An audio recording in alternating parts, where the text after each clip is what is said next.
Bonjour mesdames et messieurs, nous sommes vendredi 1er mars 2019, il est 13h et vous êtes sur RTI 1, les titres de cette édition. On ira à la présidence de la République au plateau où le vice-président Daniel Kablan-Duncan a reçu hier le président du Rotary International, Jonathan Racine. Au centre des échanges, le renforcement du partenariat entre l'État de Côte d'Ivoire et le Rotary. On en parlera dès le début de ce journal. La Banque africaine de développement consent un prêt de 275 milliards de francs CFA à la Côte d'Ivoire. L'institution financière et l'État de Côte d'Ivoire ont signé cette semaine les 4 accords de prêt et la convention de don. L'enveloppe servira au financement de projets dans les secteurs du transport, de l'électricité, de l'agriculture et des routes. Les 4 candidats de l'opposition lors de la présidentielle au Sénégal ont rejeté fermement les résultats provisoires attribuant la victoire au chef de l'État sortant. Ils ont toutefois indiqué qu'il ne contesterait pas ces résultats devant le Conseil constitutionnel. Macky Sall a été crédité de plus de 58% des suffrages. Je vous le disais en titre, le vice-président Daniel Kablan-Duncan a échangé hier, jeudi, avec le président du Rotary International, Jonathan Racine. Cette rencontre avait pour objet le renforcement du partenariat entre l'État de Côte d'Ivoire et le Club Service. Mahama Traoré a assisté aux échanges. Son témoignage. De 1987 à 2019, l'association caritative Rotary International a investi environ 49 milliards de francs CFA en Côte d'Ivoire. 49 milliards d'actions sociales dans les secteurs de la santé, de l'éducation et du développement économique local. Un engagement que le Rotary International entend poursuivre dans les années à venir. C'est pourquoi son président Jonathan Racine, actuellement en visite de travail en Côte d'Ivoire, est venu solliciter le soutien de l'État ivoirien auprès du vice-président de la République. Ma visite ici est motivée par le fait que les Rotariens de Côte d'Ivoire accomplissent un travail remarquable et le partenariat qui lie l'État ivoirien et les Rotariens est fructueux, mais au bénéfice des populations ivoiriennes et de notre club service, le Rotary. Je suis venu dire merci au gouvernement. Le président du Rotary International profitera de son séjour en terre ivoirienne pour inaugurer un centre médical dans la commune d'Abobo et remettre du matériel d'hémodialyse au SAMU, service d'aide médicale urgente. Il a également prévu une rencontre avec les 700 Rotariens de Côte d'Ivoire. Le vice-président de la République était en début de semaine à Rome, en Italie. Daniel Kablan-Duncan y était en tant que président du Conseil national pour la nutrition et facilitateur national pour l'élimination de la faim et la malnutrition en Côte d'Ivoire pour prendre part à la première session 2019 du Conseil d'administration du PAM, le Programme alimentaire mondial. En marge de cette session, le vice-président a rencontré les opérateurs économiques italiens. Jérôme Kofi Abola. Le vice-président Daniel Kablan-Duncan et les opérateurs économiques italiens à Rome. Une rencontre comme le signe que les hommes d'affaires d'Italie s'intéressent à la destination Côte d'Ivoire. Pour le moins que l'on puisse dire, le représentant des chefs d'entreprise italiens devant le vice-président en a donné la garantie, affirmant que ces chefs d'entreprise sont déterminés à investir en Côte d'Ivoire et contribuer ainsi à son développement. Le vice-président Daniel Kablan-Duncan s'est dit heureux de cette initiative. Il a rassuré ses hôtes que leurs démarches ne seront pas vaines. La partie ivoirienne doit répondre de manière que dans le trimestre, nous puissions donc à la fois terminer et signer cet accord. Vous voyez que c'est important et je crois que ça peut aider les hommes d'affaires à se sentir plus à l'aise parce qu'on a déjà un accord de non-double imposition et si on a un accord donc, de protection d'investissement et un accord donc, de promotion d'investissement, ça pourra permettre d'aller de l'avant. Et nous avons donc indiqué qu'il faudrait qu'on envisage, si les choses allaient de l'avant, qu'on puisse avoir une ligne directe entre Rome et Abidjan en matière aérienne. La Côte d'Ivoire connaît une croissance importante. Depuis 2012, une croissance en moyenne de 8% par an, de 2012 à 2018. Nous sommes parmi les 4 pays au monde actuellement qui ont la plus forte croissance. Cette croissance a été obtenue grâce à des réformes structurelles et des réformes sectorielles de qualité et qui ont permis d'obtenir d'abord ce taux de croissance d'une part, mais aussi à la Côte d'Ivoire d'être éligible au niveau donc d'un certain nombre d'institutions telles que le Doing Business, où la Côte d'Ivoire a été classée 3 fois parmi les meilleurs pays réformateurs, les 10 meilleurs pays réformateurs dans le monde. En 2014, 2015 et 2018. Ce sont des responsables représentant au moins 50 entreprises italiennes qui ont pris part à cette rencontre avec le vice-président Daniel Kablan-Duncan. Ils ont à cœur de tout mettre en œuvre pour réussir un partenariat gagnant-gagnant entre eux et la Côte d'Ivoire.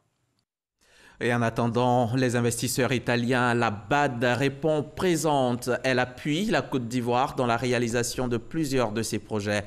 La banque consent au pays un prêt de 275 milliards de francs CFA. L'institution financière et l'État de Côte d'Ivoire ont signé cette semaine les 4 accords de prêt et la convention de don. L'enveloppe servira au financement de projets dans les secteurs du transport, de l'électricité, de l'agriculture et des routes. Le point avec Francis Boifo. C'est l'une des meilleures offres proposées selon le gouvernement. La Banque africaine de développement BAD consent un taux d'intérêt de 1% pour des accords de prêt et une maturité allant de 25 à 30 ans, dont un différé minimal de 5 ans pour le financement de 4 projets. Le transport urbain d'Abidjan phase 2, le désenclavement des zones transfrontalières Bondoukou-Soko-Sampa, l'énergie et le projet d'appui à la gouvernance de la filière cacao. À ces accords de prêt s'ajoute la rétrocession d'un montant de 8,45 milliards de francs CFA de l'Union européenne. La signature de ces accords de financement d'un montant total de 275 milliards de francs CFA témoigne du dynamisme de la coopération entre la Côte d'Ivoire et la Banque africaine de développement. Ça traduit bien sûr le volontarisme des autorités à accompagner l'émergence de notre pays. Le ministre du Pétrole, de l'Énergie et du Développement des énergies renouvelables salue les efforts de la BAD en faveur des populations. 27,75 milliards de francs CFA pour améliorer l'accès à l'électricité en milieu rural. Il concerne 426 localités, donc un peu plus de 260 000 habitants en Côte d'Ivoire seront positivement impactés donc, à travers le pays. Le ministre de l'Économie et des Finances, Adama Kone, lui, traduit la reconnaissance du gouvernement à la BAD. Ces financements contribueront à la mise en œuvre du plan national de développement. À moins de 2 ans du terme du dit plan, le démarrage de ces projets apparaît comme une urgence et ne devrait connaître de ce fait aucun retard afin que les résultats qui en découleront soient inscrits, ne serait-ce que partiellement, au bilan du PND 2016-2020. La Côte d'Ivoire et la Banque africaine de développement entretiennent d'excellentes relations de coopération depuis 1971. Et outre ces secteurs des douanes, des routes, du transport et de l'agriculture, les douanes ivoiriennes verront également leur efficacité renforcée. C'est en tout cas un vœu cher au secrétaire d'État chargé du budget et du portefeuille de l'État. Moussa Sanogo l'a exprimé hier à l'occasion d'une visite à l'inspection générale des douanes au plateau. Le ministre a pu s'imprégner des conditions de travail des agents et a promis de prendre toutes les dispositions utiles en vue de réussir ce pari. Reportage Jean-Louis Gbangbo. Après les honneurs militaires, un tête-à-tête avec les premiers responsables de l'administration douanière, puis des échanges avec l'ensemble des inspecteurs des douanes. Le secrétaire d'État chargé du budget et du portefeuille de l'État est venu rassurer ses hôtes sur sa disponibilité à apporter des solutions pour un bon fonctionnement des services d'inspection sous sa tutelle, notamment l'inspection générale des douanes. L'inspection est d'abord un corps d'élite. C'est quand même des agents qui doivent avoir une expertise avérée, des compétences assez larges qui leur permettraient de mieux contrôler les différentes activités qui s'exécutent dans la direction générale et d'être aussi par conséquent une force de proposition importante d'amélioration des activités du ministère. Le secrétaire d'État a pris bonne note des doléances des inspecteurs des douanes, doléances qui ont trait essentiellement à l'insuffisance des ressources humaines et financières. Il les a surtout rassurés quant aux dispositions prises pour améliorer leurs conditions de travail afin de faire de l'inspection générale des douanes un corps d'élite. Notre administration La lutte contre la corruption est aussi un élément essentiel dans le renforcement de l'efficacité. C'est même la clé de la bonne gouvernance. Et la Côte d'Ivoire les réussit bien. Selon la Haute Autorité pour la bonne gouvernance, 2018 aurait été une année charnière. Le pays occupe la 22e place sur 54. Réunis à Yamoussoukro, les membres de l'institution disent vouloir continuer leur marche en avant. Reportage RTI Boaké, Kader Sogodogo. La Haute Autorité pour la bonne gouvernance, organe de prévention et de lutte contre la corruption, a reçu mandat, conformément à l'article 4 de l'ordonnance numéro 2013-661 du 20 septembre 2013, de coordonner, de superviser et d'assurer le suivi de la mise en œuvre de politiques de prévention et de lutte contre la corruption en Côte d'Ivoire. En 2018, son programme s'est articulé autour de 31 activités regroupées en 4 objectifs. La consolidation du dispositif juridique institutionnel, le renforcement de la prévention et la dissuasion. Le bilan qui en découle est révélateur. La mise en œuvre de ces activités spécifiques a contribué sans aucun doute à la performance des indicateurs de bonne gouvernance de notre pays. À ce propos, la Côte d'Ivoire a reçu les félicitations de la Fondation Mo Ibrahim de la gouvernance africaine. En 2018, notre pays a obtenu la 21e place sur 54 avec un score de 54,5 sur 100. De même, l'indice de perception de la corruption de Transparency International a connu une nette amélioration ces 5 dernières années. Cette performance a été réalisée grâce aux efforts conjugués de toutes les parties prenantes à la lutte contre la corruption, mais aussi à la grande mobilisation de tout le personnel de la HABG et de ses partenaires nationaux et extérieurs. Le taux global d'exécution du programme de travail 2018 de la HABG se situe à 79,1%. Il n'y aura pas de répit pour la lutte contre la corruption. Point besoin de dormir sur les lauriers. Il faut s'en féliciter. Il faut s'en féliciter, mais en même temps qu'on s'en félicite, il faut redoubler d'efforts pour ne pas qu'on revienne en arrière, parce que nous avons été félicités. Il faut absolument qu'on aille de l'avant, parce qu'il y a des premiers. Dans cette classe, on a des premiers et il y a des derniers. Donc il faut aller vers les premiers et ne pas reculer. Réunis pour un séminaire bilan et perspective à Yamoussoukro, la Haute Autorité pour la bonne gouvernance entend sortir un programme d'activité pour 2019. Le cap sur la lutte contre la corruption est donc maintenu. Dans un mois exactement, les 1er et 2 avril prochains, la Côte d'Ivoire organisera la toute première édition des élections professionnelles dans les secteurs publics et privés. Il s'agira de déterminer la représentativité des différentes centrales syndicales. Avant la tenue des scrutins, place à la formation des acteurs majeurs du processus. Et c'est à Yamoussoukro que le ministère de l'Emploi et de la Protection sociale forme le corps préfectoral et les directeurs régionaux du travail et de la fonction publique. On en sait plus avec Soro Corona de la station régionale RTI Boaké. À Yamoussoukro, le corps préfectoral et les directeurs régionaux du travail et de la fonction publique sont formés sur le processus des élections sociales. Des élections sociales pour déterminer la représentativité des centrales syndicales de la Côte d'Ivoire. Avant d'inviter les participants à faire des propositions et des suggestions concrètes, le ministère de l'Emploi et de la Protection sociale a donné les raisons de ces élections professionnelles. Les élections professionnelles permettent, sur la base du résultat des scrutins organisés pour le secteur public et pour le secteur privé, d'identifier les grands secteurs syndicaux aptes à mener les négociations au nom et pour le compte du plus grand nombre de travailleurs et d'assurer la structuration de l'ensemble des organisations syndicales. Du dépôt des candidatures des centrales syndicales à la proclamation définitive des résultats, en passant par l'élaboration des fichiers électoraux et des jours du vote, tout le processus est passé au peigne fin. Le corps préfectoral a été invité à travailler pour des élections sociales apaisées.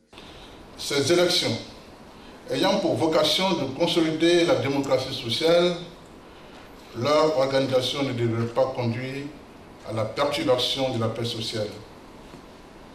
Je sais pouvoir compter sur votre autorité et votre expertise en matière électorale. Après la formation du corps préfectoral et des directeurs régionaux du travail et de la fonction publique, cap sera mis sur celle des inspecteurs du travail le 4 mars prochain. Les élections professionnelles en Côte d'Ivoire sont prévues pour se tenir le 1er avril concernant le secteur public et le 2 du même mois pour le secteur privé. Les résultats définitifs sont attendus pour le 18 avril prochain.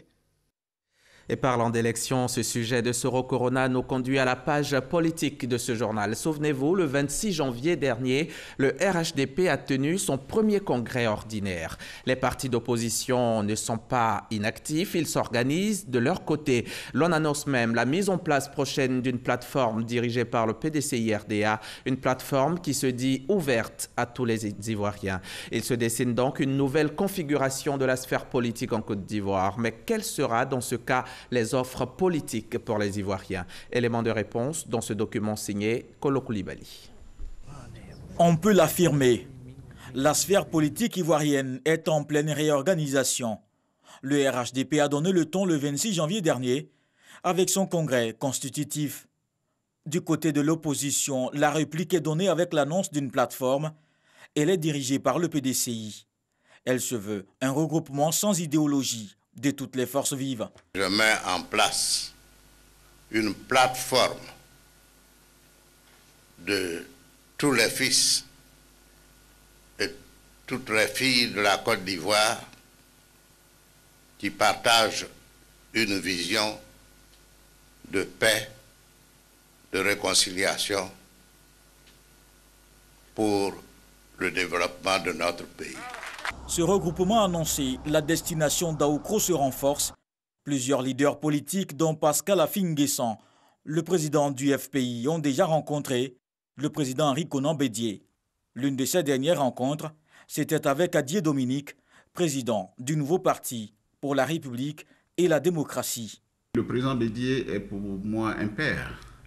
C'est pour moi un père et je pense qu'il est de mon devoir, après avoir créé mon parti, de le rencontrer pour échanger avec lui sur un certain nombre d'aspects.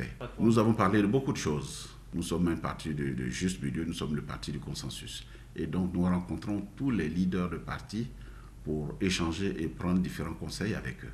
Le Rassemblement des oufouettistes pour la démocratie et la paix, parti de droite, revendique une politique de libéralisme à visage humain.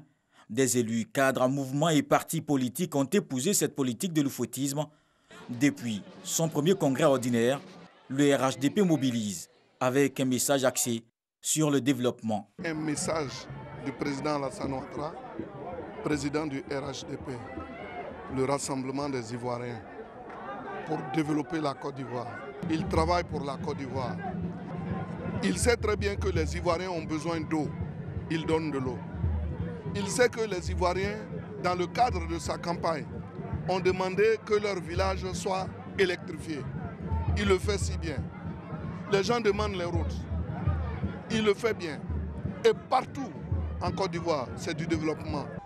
Mais si le ton politique est aujourd'hui apaisé, la population, elle, s'interroge. Ses attentes sont nombreuses. Nous, en tant qu'Ivoiriens, notre entendement, c'est la paix au fait qu'on veut. Nous voulons qu'il y ait la paix en Côte d'Ivoire. Pour nous, les étudiants ou élèves, on veut plus tard travailler, réussir. Mais s'il n'y a pas la paix, on ne pourra pas aller à l'école. On ne pourra pas aussi recevoir les cours comme il se doit. Et puis on ne pourra pas aussi vivre heureux. Pourvu qu'il y ait la paix qui suive et que pour nous, opérateurs économiques, ça puisse bien sûr nous arranger. Il faut penser à tout ce que nous avons connu. Il faut penser aux conséquences de cette crise que nous avions connue en 2010. C'est tout à fait normal, même dans une famille. Il peut y arriver que grand frère, petit frère se chamaillent. Mais quand on pense à l'intérêt général de la famille, il est important de mettre beaucoup dans son verre pour pouvoir, je pense que penser à la paix et à la cohésion sociale qui est pour nous le socle même du développement d'un pays.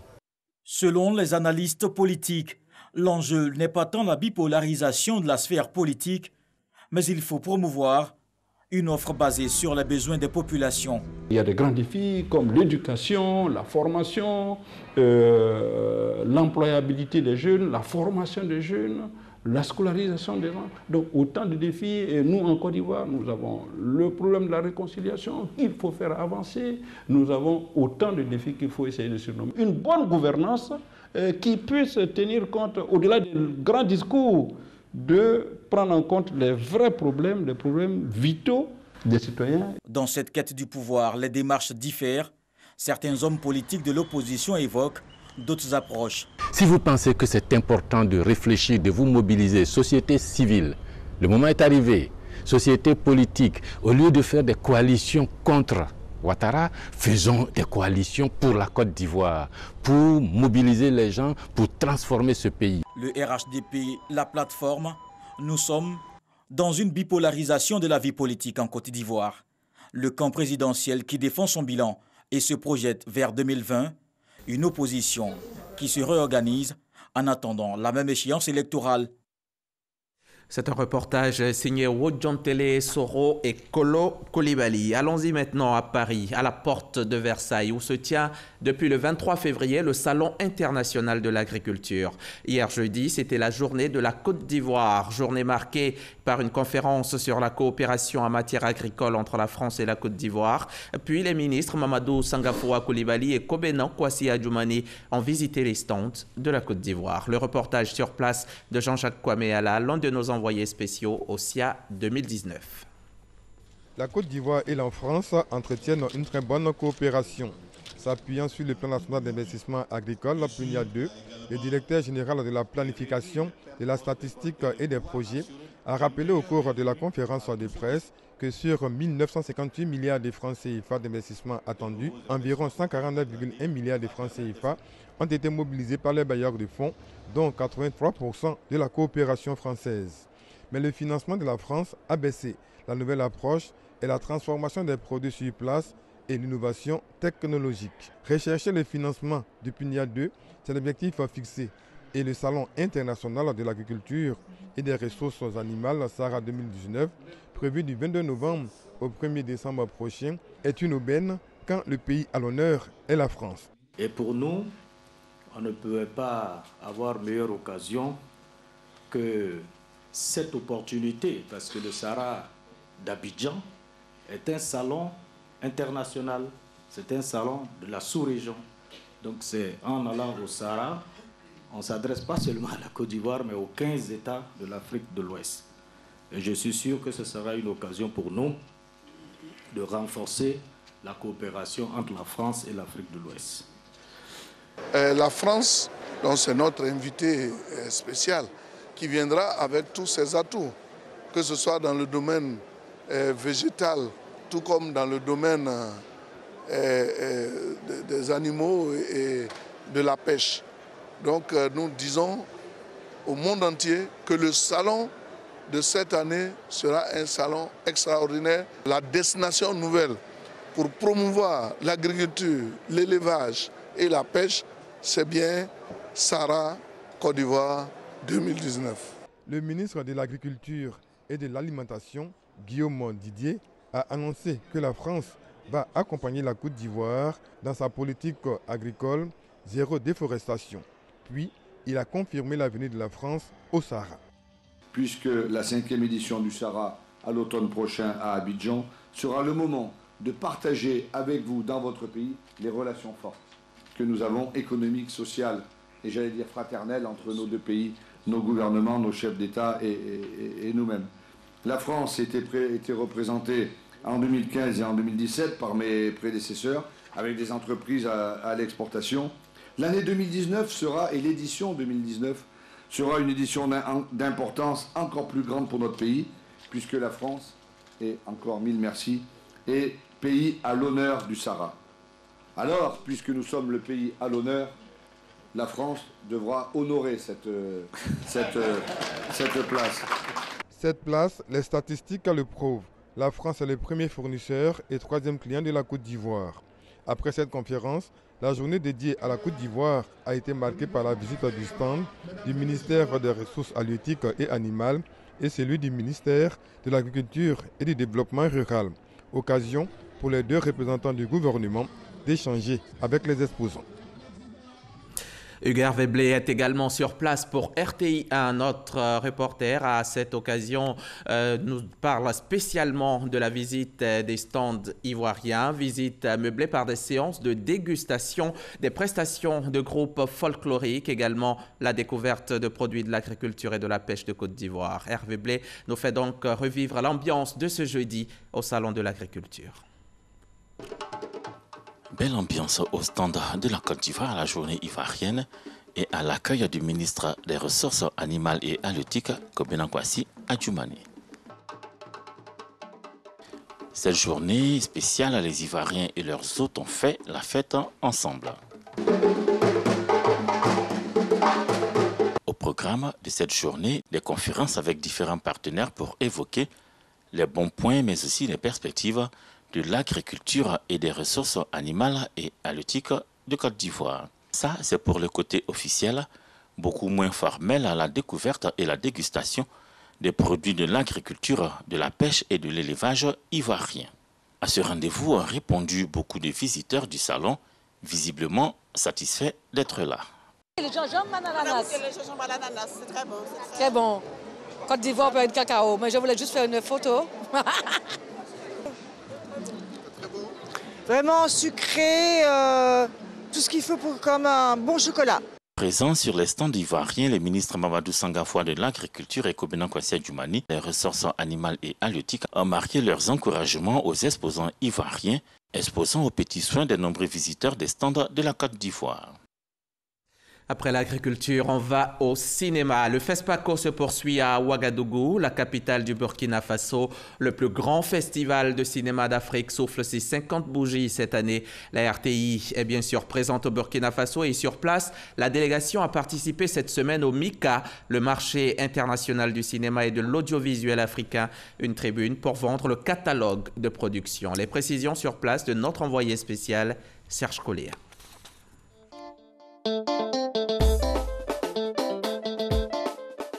La RTI, la radiodiffusion télévision ivoirienne, a présenté aux visiteurs du MICA, le marché du cinéma et de l'audiovisuel africain, 5 extraits des 9 productions majeures qui vont rythmer sa grille de programmes en 2019. Comment tu as saboté les freins de la voiture? Parce que c'est pas... Si Frédéric réapparaît, le mariage aura lieu. Alors je pourrais prétendre à la présidence. Nous avons lancé une douzaine de projets en même temps qui sont en production en ce moment, dont les premières saisons ont été diffusées comme National Security, comme Sœur Ennemie, et dont les deuxièmes saisons viennent de finir et vont bientôt être diffusées. Et vu qu'il y a des chaînes africaines qui ont commencé l'achat et la diffusion des premières saisons, c'était de rencontrer les professionnels de l'environnement, les diffuseurs, les distributeurs, pour leur montrer ce qui est dans le four. À travers cette présence au FESPACO, le directeur général entend renforcer la visibilité de la RTI en s'appuyant sur son catalogue de séries télévisées fournies. C'est l'occasion pour nous de parler de coproduction et également aussi d'explorer les marchés pour la diffusion et la vente de nos productions qui sont de qualité et qui s'exportent très bien. Je peux vous dire que dans la grille du programme, eh bien, une place de choix est faite aux productions nationales. Et cela va s'amplifier. Mais ce que nous demandons aux producteurs, c'est de toujours travailler à la qualité. Et à travers cette distribution, nous avons un potentiel de coopération, de soutien. Rencontres avec des chaînes de télévision partenaires, présentation d'offres et d'opportunités aux distributeurs et acheteurs de production sont marquées en bonne place dans l'agenda de la délégation de la RTI au FESPACO 2019. Ici en Côte d'Ivoire, la saison des pluies, c'est pour bientôt et à Abidjan, des travaux sont engagés pour faire face aux inondations causées par les pluies diluviennes. Et ils avancent bien. C'est en tout cas le constat fait par 4 ministres du gouvernement en visite hier sur les sites des chantiers dans la commune de Cocody. Selon le ministre de l'Intérieur et de la Sécurité, Sidiki Diakité, les différents ouvrages seront livrés d'ici le mois d'avril. L'actualité internationale de cette mi-journée nous conduit au Sénégal, au Nigeria et en Algérie. C'est une sélection de Wodjantele Soro et Herman Guivet.